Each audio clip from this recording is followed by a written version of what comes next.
நன்றி நன்றி நன்றி.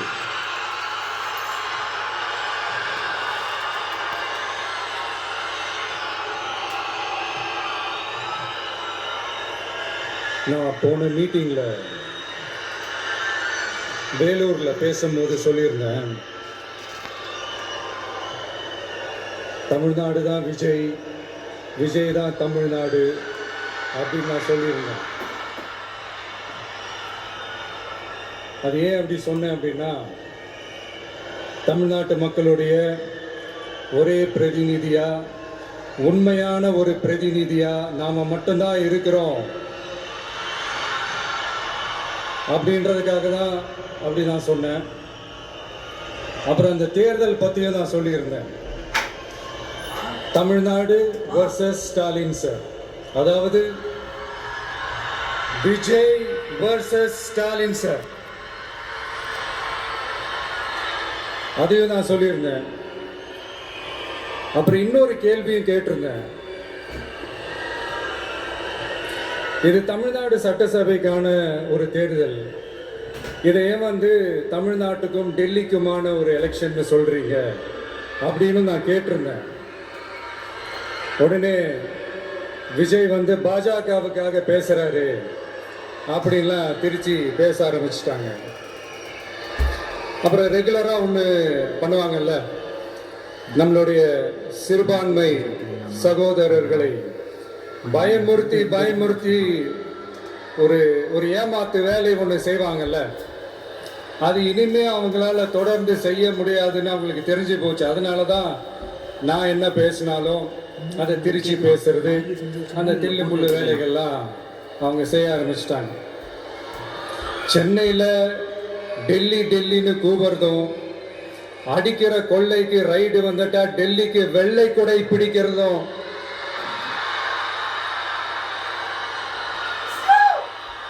இதெல்லாம் யாருன்னு உங்களுக்கே நல்லா தெரியும். தமிழ்நாட்டை காப்பாத்துறது திமுக தான், தமிழ்நாட்டை பிழைக்க வைக்கிறது திமுக தான், இதெல்லாமே பண்றது திமுக தான், ஸ்டாலின் சார் தான். இதெல்லாம் ஒர்க் அவுட்டே ஆகாது பாஸ்.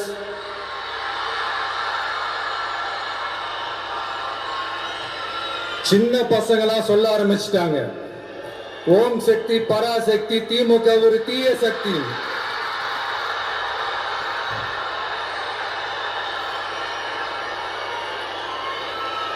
அதனால இந்த தமிழ்நாடு இன்னொன்னு வேற ஒண்ணு சொல்றாங்க. அது என்னடான்னா, தமிழ்நாட்டு அணி டெல்லி அணியா? கிரிக்கெட்ல கூட தமிழ்நாட்டு அணியை டெல்லி அணியால தொட்டு கூட பார்க்க முடியாது.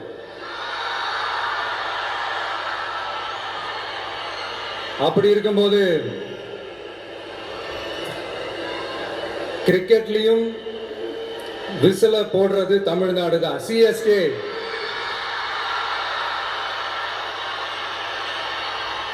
வரப்போற எலெக்ஷன்லயும் விசில போட போறது நம்ம டிவிக்கே தான்.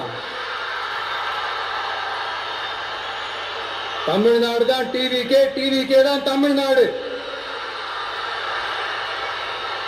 இந்த அணி அந்த அணி டெல்லி அணி இதெல்லாம் அனைத்தும் உடைஞ்சி நொறுக்கும், டிவிக்கே அடிச்சு நொறுக்கும்.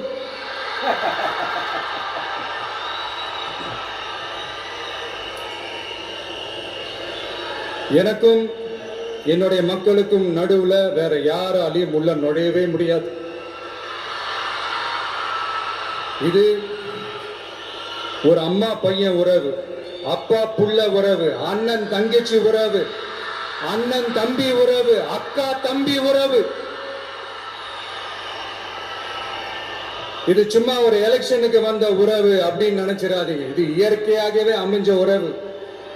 இது எவ்வளவு டீப்பான உறவுன்றது நான் உணர்ந்திருக்கிறேன். அதே மாதிரி நம்ம தமிழ்நாடு மக்களும் இதை உணர்ந்து இருக்கிறாங்க. இன்னும் சிம்பிளா சொல்லணும்னா, மற்றவங்களுக்கு வேணா இது எலெக்ஷன், ஆனா எனக்கும் என்ன நேசிக்கிற மக்களுக்கும் it is an emotion.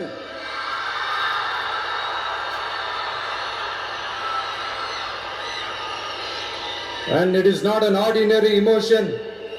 It is a powerful oceanic emotion. இப்படி இருக்கும்போது வீட்டுக்கு வீடு விஜய், தமிழ்நாட்டுக்காக விஜய், வெற்றி பேரணியில் தமிழ்நாடு, இது எல்லாமே 100% இந்த எலெக்ஷன்ல அது ப்ரூவ் ஆகும்.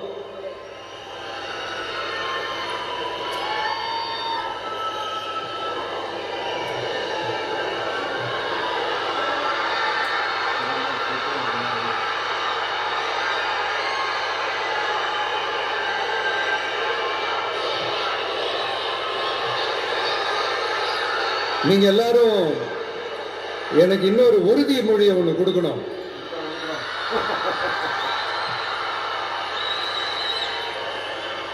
ஊழலற்ற உண்மையான சமூக நீதியை நிலைநாட்ட நம்ம ஆட்சியை அமைப்பீங்க தானே? உங்களை தான் கேட்கிறேன், நம்ம ஆட்சியை அமைப்பீங்க தானே? அமைப்போம். இந்த விஜய்க்கு ஒரு வாய்ப்பு கொடுப்பீங்க தானே? கண்டிப்பா கொடுப்போம். உண்மையிலே கொடுப்பீங்க தானே? கொடுப்போம். இந்த விஜய நம்புறீங்க தானே? நம்புவோம். ஒவ்வொரு வீட்லயும் விசில் சத்தம் கேட்கும் தானே? கேட்கும். அந்த விசில் சத்தம் ஒவ்வொரு பூத்லயும் புயலா ஒலிக்கும் தானே? அலர் அடிப்போம். Thank you, thank you, thank you.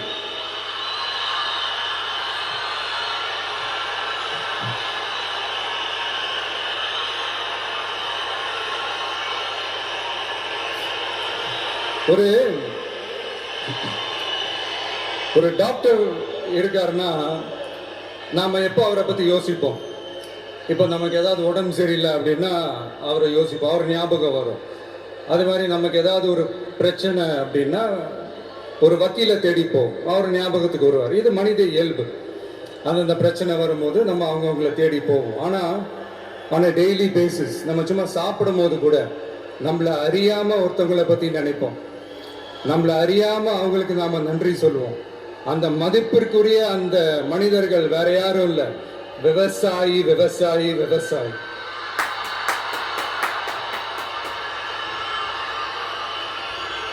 அவங்க பார்க்கறதுக்கு வேணா சாதாரணமா இருப்பாங்க, ஆனா அவங்க சாதாரணமான மனிதர்கள்லாம் கிடையாது. இந்த உலகத்தையும் மனிதர்களையும் படைச்சது கடவுள்னு சொல்லுவாங்க, ஆனா அந்த கடவுளுக்கே படையல் போடுற உயர்ந்த மனிதர்கள் தான் நம்ம விவசாயிகள். இந்த பூமியில உயிர் இருக்குது, இந்த பூமியில பூ பூக்கும், காய் காய்க்கும், பூத்து குலுங்கும்னு இந்த பூமியை அழகா காட்டி இந்த பூமியை சாமி ஆக்குறதுல இயற்கையோட சேர்ந்து நம்ம விவசாயிகளுக்கும் ஒரு முக்கிய பங்கு ஒண்ணு இருக்கு. அதனால நான் ஏதோ ஓவரா ஏதோ சொல்றேன்னு நினைக்காதீங்க. எனக்கு இந்த அடுத்த ஜென்மம் மறுபிறவியை பத்தியெல்லாம் எனக்கு தெரியாது. அது உண்மை அப்படின்னா அடுத்த ஜென்மத்துல நான் ஒரு விவசாயி குடும்பத்துல பிறக்கணும்னு ஆசைப்படுறேன்.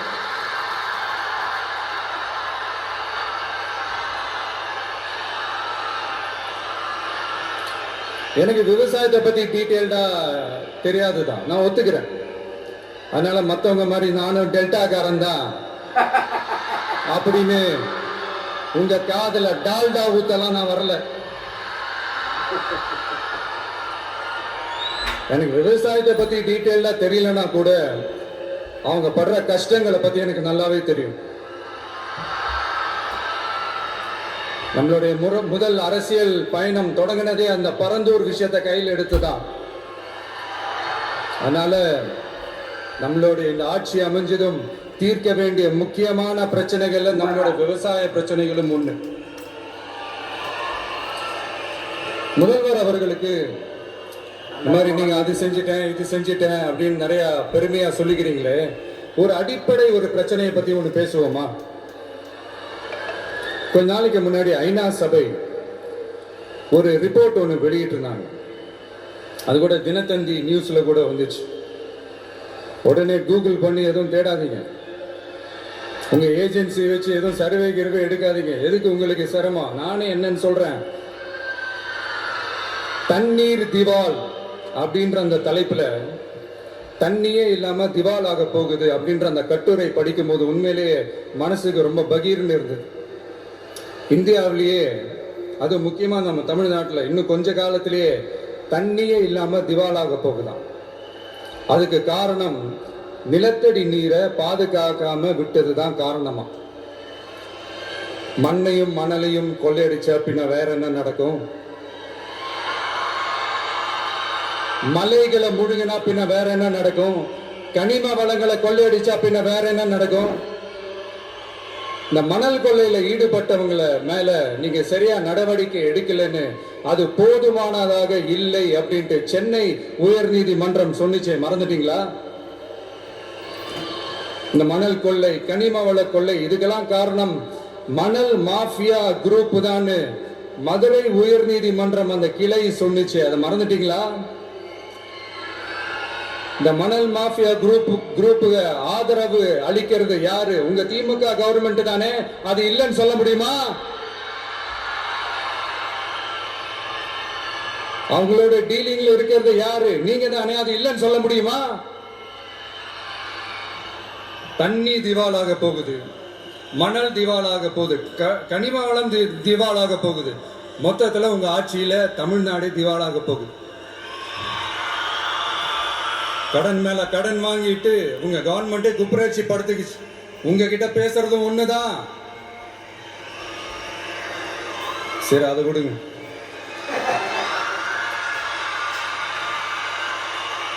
நம்ம விவசாயிகள் கஷ்டப்பட்டு விளைய வச்ச அந்த நெல்லெல்லாம் மழையில நனைஞ்சி வீணா போச்சு. டெல்டாக்காரன்னு சொல்லிக்கிற நீங்க அதை ஏதாவது கவனிச்சிங்களா? அவங்களுடைய போராட்டம் எதுக்காவது கூட போய் நின்றுக்கிறீங்களா? கூண்டாஸ்ல மட்டும் போடுவீங்க. இதானே உங்களுடைய அந்த சாதனை. பரந்தூர் பிரச்சனை, உங்களோட உண்மையான நிலைப்பாடு என்ன? மேல்மா விஷயத்துல உங்களோட உண்மையான நிலைப்பாடு என்ன? தமிழகத்தில் இருக்கிற எல்லா ஆறுகளையும் இணைப்போம், இந்தியாவிலேயே நாங்க தான் அதை பத்தி ஃபர்ஸ்ட் யோசிச்சோம் அப்படின்னு பெருமையா சொல்லிக்கிற இந்த திமுக கவர்மெண்ட் அவங்களுடைய நாக் என்னன்னு சொல்லவா? இந்த மாதிரி பெரிய பெரிய திட்டங்கள்லாம் ஆட்சிக்கு வந்த உடனே செய்ய மாட்டாங்க. அந்த ஆட்சி முடிகிற டைம்ல, அந்த கடைசி 6 மாசம், அந்த 1 வருஷம், அந்த 1.5 வருஷத்துல அதுக்கான திட்டத்தை கொண்டு வருவாங்க, அதுக்கான அடிக்கலை நாட்டுவாங்க. அதுக்கப்புறம் எலெக்ஷன் வரும், தோத்துருவாங்க. கேட்டா எங்க ஆட்சி தான் முடிஞ்சிருச்சு அப்படின்னு நாடகம் ஆடுவாங்க. இல்ல, நான் தெரியாம தான் கேட்கிறேன். மக்கள் மேல உங்களுக்கு உண்மையிலே அந்த அக்கறை இருந்துச்சுன்னா ஆட்சிக்கு வந்த உடனே இந்த மாதிரி பெரிய பெரிய திட்டங்கள்லாம் ஸ்டார்ட் பண்ண வேண்டியது தானே. அதனால ஆட்சி முடியும் போது அடிக்கல் நாட்டுறது. ஓட்டுக்காக என்னென்னலாம் பேசுவீங்க, ஆனா மக்கள் இதெல்லாம் நம்புறதுக்கு அவங்க ஏமாளிங்க நினைச்சீங்களா? மக்களே, நம்மளுடைய ஆட்சி அமைஞ்சதும் இந்த மாதிரி பெரிய பெரிய திட்டங்கள்லாம் உடனே ஸ்டார்ட் பண்ணுவோம். அதை அந்த 5 வருஷத்துக்குள்ள அதை முடிக்கவும் ட்ரை பண்ணுவோம். ஸோ இப்படிலாம் நம்ம பேசினா, காவிரி பிரச்சனையில உன் கருத்து என்ன, முல்லை பெரியார் பிரச்சனையில உன் கருத்து என்ன, இப்படிலாம் அதெல்லாம் பத்தி உனக்கு என்ன தெரியுமா அப்படின்னு கேட்க ஆரம்பிச்சிருவாங்க. ஐயா, உலக மகா மேதைகளே, ROV, ரிமோட்லி ஆபரேட்டட் வெஹிக்கிள், அதை வச்சு தண்ணிக்குள்ளேயே போய் அணைகளோட உறுதித்தன்மையை ஆராய்ச்சி பார்க்குற வரைக்கும் நான் எல்லாம் தெரிஞ்சுதான் வச்சிருக்கிறேன். ஒருத்தன் சைலண்டா இருக்கான், அமைதியா இருக்கான்னா உடனே அவனுக்கு எதுவுமே தெரியாதுன்னு நினைச்சிடாதீங்க. சும்மா கருத்து சொல்லிக்கிட்டு கம்பு சுத்திக்கிட்டு இருந்தா எல்லாமே நடந்துருமா? நசன் பேசி அதை கேட்டு மக்கள் வெறுத்து போயிட்டாங்க. உருப்படியா ஏதாவது யோசிங்கயான்னு மக்கள் நினைக்கிறத யாருக்கு தெரியுதோ தெரியலையோ, எனக்கு அது நல்லாவே தெரியுது. உரிய இடத்துக்கு போய் சம்பந்தப்பட்டவங்களோட பேசி அதுக்கான சொல்யூஷன் என்னன்னு தெரிஞ்சுக்கிட்டு அதை ப்ராப்பரா எக்ஸிக்யூட் பண்ணணும். அடுத்து, நம்மளுடைய கடல் விவசாயிகளான நம்மளுடைய மீனவர்களுடைய பிரச்சனைக்கு அப்பப்போ எந்திரிச்சு கடிதம் எழுதிட்டு திரும்ப தூங்க போயிடுவார். அவ்வளவுதான். அதோட அது அப்படியே கிடக்கும். மானே, தேனே, பொன்மானே, இப்படிலாம் கடிதம் எழுதுறதெல்லாம் வேலைக்கே ஆகாது. ஒன்றிய அரசுக்கு அந்த உண்மையான உணர்வு பூர்வமான அந்த அழுத்தத்தை கொடுக்கணும். நம்ம மீனவர்கள் மேல அவங்க கையே வைக்க கூடாது, கையே வைக்க விடக்கூடாது. அவங்களுக்கான அந்த பாதுகாப்பு பக்காவா இருக்கணும். அதுதான் நம்மளுடைய ஒரே அஜெண்டா. மீனவர்களே, அடுத்து நம்மளுடைய ஆட்சி தான். கவலைப்படாதீங்க, தைரியமா இருங்க. உங்களுக்கான பாதுகாப்பு பக்காவா இருக்கும். இப்படி இருக்கும்போது அடுத்ததும் நாங்க தான் அப்படின்னு சிஎம் சார் சொல்லுவாங்க. அதெல்லாம் நடக்கவே நடக்காது. 2வது முறை வந்ததெல்லாம் சரித்திரமே கிடையாது. இந்த சைனால கிரேட் வால் ஆஃப் சைனா கேள்விப்பட்டிருப்பீங்க. அதோடைய நீளத்தை விட பெரிய டாஸ்க் இது. ஆனானப்பட்ட அவங்க அப்பாவாலே முடியல.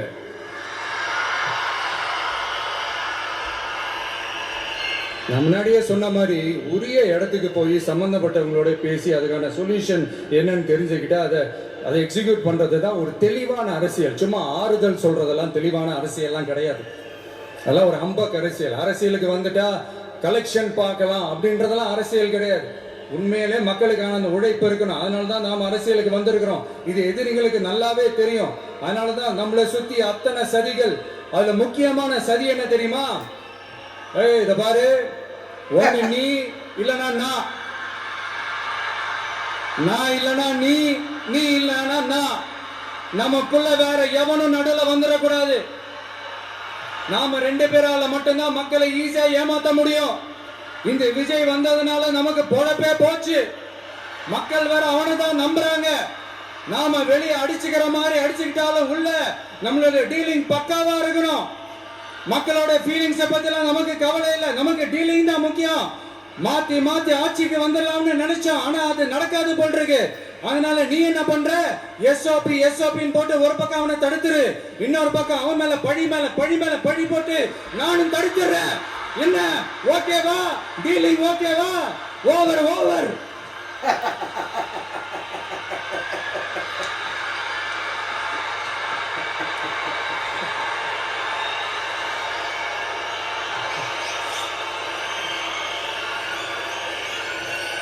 இல்லைங்க, உண்மையிலேயே சிரிக்கிறதா என்ன பண்றதுன்னு எனக்கு தெரியல.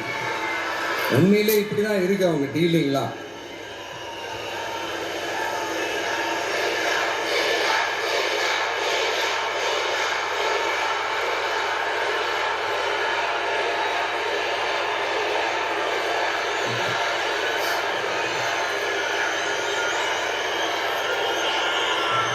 இப்படி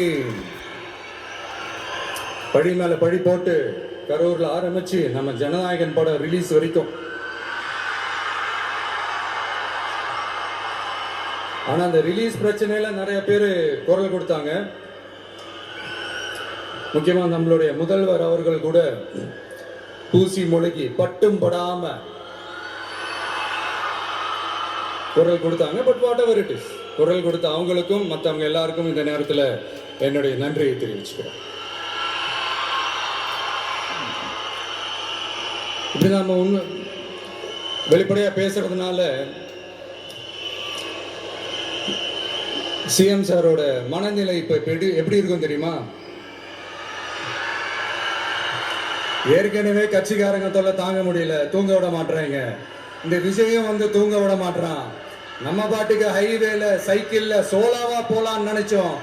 இவன் மக்கள் சக்தியோட வந்துட்டு இருக்கான். இவன் தான் கேள்வி கேட்கிறான்னு பார்த்தா மக்களையும் கேள்வி கேட்க வைக்கிறான். 1000 ரூபாய் கொடுத்துட்டு இருந்தோம், 5000 ரூபாய் கொடுத்து ஏமாத்தலான்னு பார்த்தா அதையும் கேள்வி கேட்க வைக்கிறான். விசில் சத்தம் வேற விண்ண முட்டுது.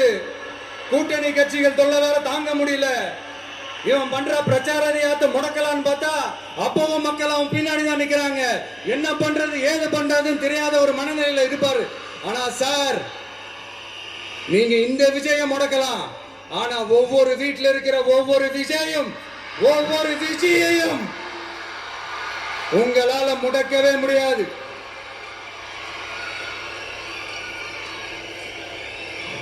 அவங்களாம் ஆல்ரெடி பிரச்சாரத்தை ஸ்டார்ட் பண்ணிட்டாங்க சார். வீட்லயே குடும்பமா இறங்குவாங்க பாருங்க பிரச்சாரத்துக்கு.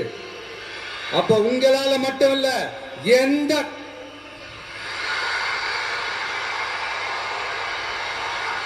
யாராலையும் தடுக்க முடியாது.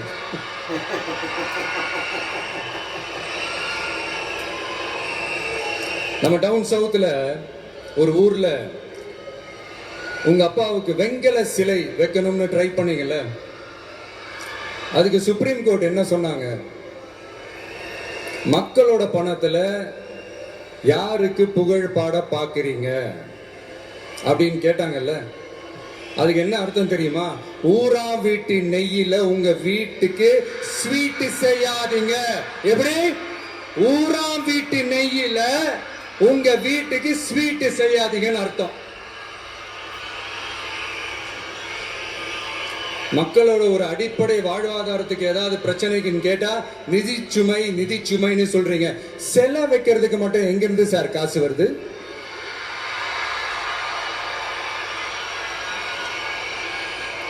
முதல்ல மக்களுக்கு அந்த சோறுக்கு வழி பாருங்க சார். செல வைக்கிறத பத்திலாம் அப்புறமா யோசிக்கலாம். கேஸ் சிலிண்டருக்கு மானியமா 100 ரூபாய் தரேன்னு சொன்னீங்களே, என்னாச்சு? கரும்புக்கு ஆதார விலையா 4000 ரூபாய் தரேன்னு சொன்னீங்களே, என்னாச்சு? ரொம்ப நாள் கல்யாணமே ஆகாம இருக்கிற பெண்களுக்கு அவங்களுடைய கல்வி தகுதிக்கு ஏற்ப அரசு வேலை கொடுப்போம்னு சொன்னீங்களே, என்னாச்சு? இதெல்லாம் வெறும் சாம்பிள் தான். இதோட ஹைலைட் ஒண்ணு இருக்கு. மாநில அரசால முடியவே முடியாதுன்னு தெரிஞ்சுக்கிட்டோம், நாங்க வந்தா நீட்டை ஒழிப்போம். ஆகா ஆகா ஆகா ஆகா, எவ்வளவு பெரிய ஒரு மோசடி இது! கேட்டா நாங்க தான் முன்மாதிரி ஆட்சின்னு சொல்லுவாங்க. மோசடி ஆட்சி. மோசமானவங்களே முக்கியமானவங்க கேள்விப்பட்டிருக்கிறீங்களா?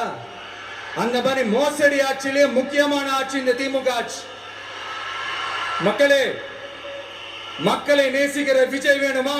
மக்கள் விரோத ஆட்சி நடத்துற ஸ்டாலின் சார் வேணுமா?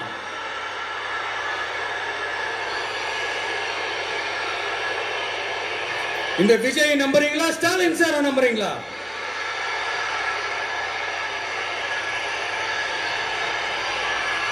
இந்த சத்தத்துக்கு அர்த்தம் தெரியுமா சார்? ஸ்டாலின் தொடரட்டும் அப்படின்னு அர்த்தம் கிடையாது. தீய சக்தி திமுக ஆட்சி மறையட்டும், தூய சக்தி டிவிக்கு ஆட்சி வரட்டும். நானும் உதிக்கட்டும்னு சொல்லாம்னு நினைச்சேன், பார்த்தா அதை வேற திருச்சி பேச ஆரம்பிச்சிருவாங்க. திருநெல்வேலியில், நாங்குநேரியில் இப்போ ரீசெண்டா